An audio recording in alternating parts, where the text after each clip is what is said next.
मैं अभी ये जो वीडियो बनाने लगा हूँ, मुझे पता है कि मुझे बहुत गालियाँ पड़ने वाली हैं इस वीडियो के बाद, क्योंकि बहुत से लोग मेरी बातें सुनकर नाराज़ होंगे और जब वो नाराज़ होंगे तो वो अपना गुस्सा सिर्फ एक ही तरह निकाल सकते हैं और वो है कमेंट सेक्शन में गालियाँ निकाल के। लेकिन जो बंदा थोड़ा सा भी दिमाग रखता है और ज़रा सी समझ बूझ उसके अंदर है, वो मेरी बात गौर से सुनेगा और उसको ज़रूर समझने की कोशिश करेगा, क्योंकि मेरा मकसद यहाँ पर किसी को ऑफेंड करना बिल्कुल भी नहीं है। तो अगर मेरी बात किसी को बुरी लगे तो मैं पहले ही आप लोगों से माजरत करता हूँ इसके बारे में।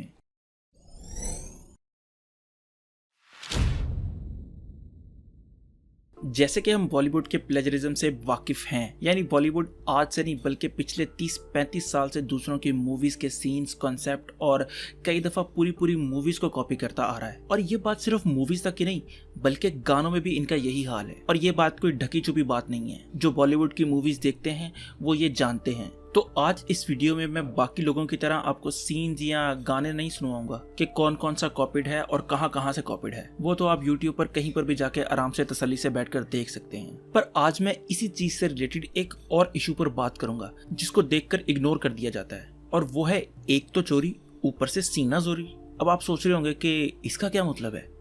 मैं आपको अपनी बात एक मिसाल से समझाने की कोशिश करता हूँ। अब ऐसा है कि कोई आपका जानने वाला है या आपका कोई दोस्त है जिसके पास एक मोबाइल है जिसे वो सेल करने की कोशिश कर रहा है 10,000 रुपए में, मगर उसका बिक नहीं रहा। तो आप उसका वो मोबाइल चोरी करते हैं और किसी तरह 15,000 में बेच देते हैं। जब आपके दोस्त को ये पता लगता है कि आपने ये हरकत की है तो वो आपके पास आता है और आपसे पूछता है, तो आप उसे ये कहते हैं कि अबे चल तेरा मोबाइल तो कोई 10,000 में भी नहीं ले रहा था, मैंने उसे 15,000 में बेचा।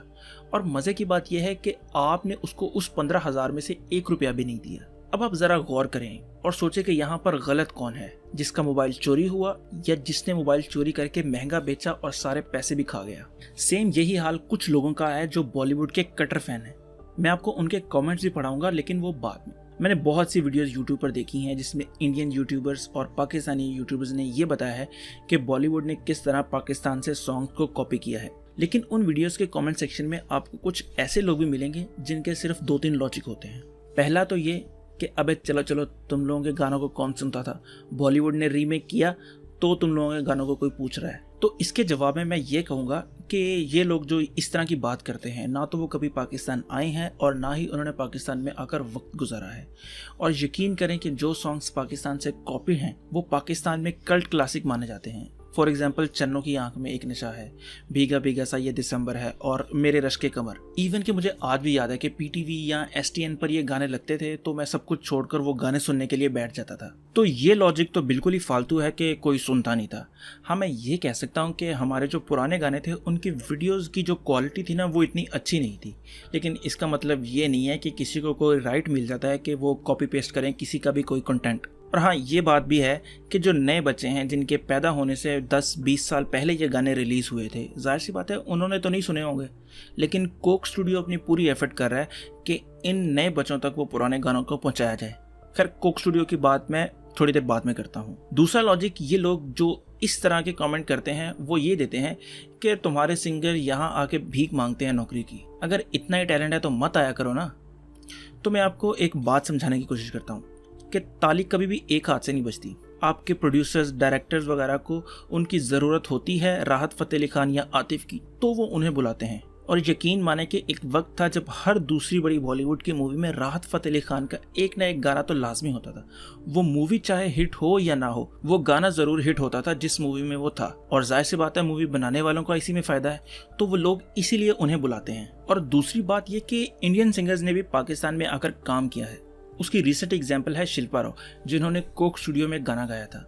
और इससे पहले भी कई लेजेंडरी सिंगर्स ने पाकिस्तान की मूवी में गाने गाए हैं। फॉर एग्जाम्पल एक मूवी थी जिसका नाम था तेरे प्यार में, जिसमें शांत है और ज़ारा शेख थी, और उस मूवी के मैक्सिमम जो गाने हैं वो सारे इंडियन सिंगर्स ने गाए हैं, जिनमें से एक सोनू निगम का गाना भी है। आप आज ही जाके ये गाना सुनेंगे, आपको यकीनन मज़ा आएगा। गाने का नाम है हाथ से हाथ क्या गया, और ये उसी मूवी तेरे प्यार में का है। तो अब अगर कोई ये कहे कि सोनू निगम को नौकरी नहीं मिल रही थी इसलिए उन्होंने आकर यहाँ पर गाना गाया, तो मैं लानत भेजता हूँ ऐसे आदमी पे जो इस तरह की बात भी करता है या सोचता भी है। क्योंकि जैसे मैंने आपको पहले बताया कि ताली कभी भी एक हाथ से नहीं बजती। सोनू के गानों में जान थी, इसलिए यहाँ से उसे बुलाया गया। अब मुझे ये भी पता है कि कई लोगों को मेरी बात अभी भी समझ नहीं आई और वो अभी भी कमेंट में गालियां देंगे कि अबे तेरी क्या औकात है जो हमारे सिंगर्स के बारे में ऐसी बात भी कर रहा है। खैर, मुझे इतना तो यकीन है कि जिसके पास थोड़ा बहुत भी दिमाग होगा उसको मेरी बात ज़रूर समझ आ चुकी होगी। अच्छा, अब लास्ट में मैं एक उस फैक्टर की बात करता हूँ कि जो पाकिस्तान की म्यूज़िक इंडस्ट्री को पूरे वर्ल्ड में रिकॉग्नाइज करवा रहा है, और वो है कोक स्टूडियो। और इस बात का सबूत अगर आप किसी भी कोक स्टूडियो की वीडियो उठाकर देख लें, आपको उसके कमेंट सेक्शन में मिल जाएगा। और इनकी वजह से वो बच्चे जिन्होंने पुराने गाने नहीं सुने उन तक भी वो पुराने गाने आहिस्ता आहिस्ता वो पहुंचाने की कोशिश कर रहे हैं। तो मेरे ख्याल से कोक स्टूडियो बहुत बेहतरीन काम कर रहा है पाकिस्तान की म्यूजिक इंडस्ट्री के लिए। खैर, अब जैसे मैंने कहा था कि मैं आप लोगों को उनके कमेंट्स पढ़ाऊंगा जो इस तरह की बात करते हैं, तो अब उसका वक्त आ चुका है। लेकिन उस तरफ जाने से पहले मैं ये कहूँगा कि ये जो लोग हैं ये सिर्फ 30% लोग हैं जो इस तरह की बात करते हैं। बाकी मैंने बहुत से लोग सपोर्ट करते हुए देखे हैं इस प्लेजरिज्म वाले कैंसर के खिलाफ। और अगर पाकिस्तान ने भी कॉपी किए हैं किसी के गाने तो मैं उन सॉन्ग्स के बिल्कुल खिलाफ खड़ा हूँ, क्योंकि किसी को भी किसी का कंटेंट चोरी करने की बिल्कुल भी इजाज़त नहीं होनी चाहिए।